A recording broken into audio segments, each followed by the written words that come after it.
Assalamualaikum. Waalaikumsalam warahmatullahi wabarakatuh. Gimana kabarnya Bang? Alhamdulillah, Ustaz. Antum gimana, Ustaz? Alhamdulillah baik, alhamdulillah. Ustaz, Ana ada sedikit pertanyaan, Ustaz. Mungkin antum bisa berikan penjelasan kepada Ana yang berhubungan dengan tawakal, Ustaz. Artinya ada tawakal dan ada ikhtiar, Ustaz.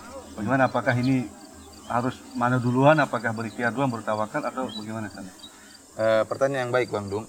Sebenarnya ikhtiar dan tawakal dua perkara yang tidak bisa dibeda-bedakan. Adapun persangkaan orang yang menyatakan atau menyangka bahwasanya tawakal sendiri, ikhtiar sendiri, ini merupakan persangkaan yang keliru.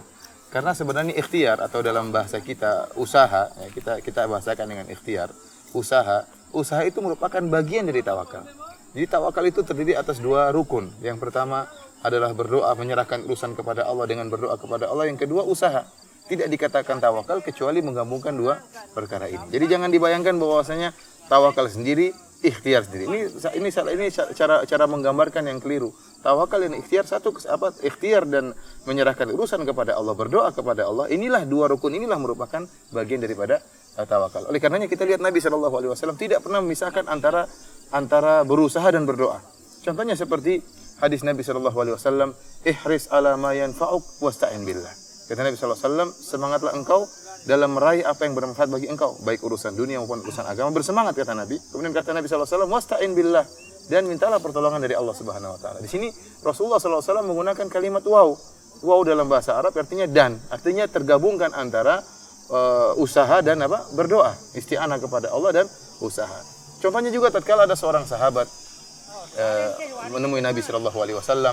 Kemudian sahabat tersebut meletakkan ontanya di luar masjid. Kemudian dia mengatakan, ya Rasulullah, utlikuha wa atawakkal ala Allah. Ya Rasulullah, aku lepaskan onta ini kemudian aku bertawakal kepada Allah. Kata Rasulullah SAW, la, salah, bukan demikian. Iqilha wa tawakkal ala Allah. Ikat ontamu dan bertawakal kepada Allah Subhanahu Wa Taala. Ini menunjukkan bahwasanya tawakal itu terbangun di atas dua perkara yang tidak mungkin terpisahkan, yaitu antara ikhtiar berusaha dan berdoa dan beristi'anah minta tolong kepada Allah Subhanahu Wa Taala. Kapan salah satu dari dua rukun ini tidak terpenuhi, maka itu bukan tawakal yang benar, tapi tawakal yang keliru. Lanjut, Ustaz, masalah hubungan antara tawakal tadi dengan isti'anah dengan hubungan dengan hadis burung, Ustaz. Bukankah dikatakan sebagian orang berprasangka seperti burung itu bahwa asal bertawakal pasti akan mendapat tanpa ikhtiar gitu. Oh iya. Karena tawakal pada Allah, menyerahkan hanya kepada Allah, insya Allah kita akan. Ya, artinya sebagian orang mengatakan kita kalau tidak dapat rezeki karena kurang yakin kepada Allah. Tapi kalau kita yakin seperti burung, maka Allah akan berikan rezeki kepada kita. Itu hadis yang masyhur. Rasulullah SAW pernah bersabda, "Lau annakum tatawakkaluna 'ala Allahi haqqa tawakkulih, la razaqakum kama yarzuqut tayr, taqdu khimasan wa taruhu bitana." Kata Nabi SAW, seandainya kalian bertawakal kepada Allah sebagaimana tawakalnya burung, maka Allah akan berikan rezeki kepada kalian sebagaimana Allah berikan rezeki kepada burung. Burung pergi di pagi hari dalam keadaan perut kosong, kemudian pulang dalam keadaan perut kenyang. Justru hadis ini membantah pemahaman seperti demikian. Karena Rasulullah SAW mengatakan kalau kalian bertawakal sebagaimana burung. Lihatlah burung, bagaimana tawakalnya burung? Burung apakah dia cuma hinggap di pohon tidak pergi? Dia pergi, bahkan dia bangun di pagi hari, bahkan sebelum subuh dia sudah lincah meloncat dari satu ranting ke ranting yang lain. Kemudian kita tatkala keluar ingin sholat subuh, kita sudah mendengar siulan-siulan burung, cerianya burung. Kemudian dia di pagi hari dia berterbang mungkin puluhan kilometer. Lihat bagaimana ikhtiarnya burung.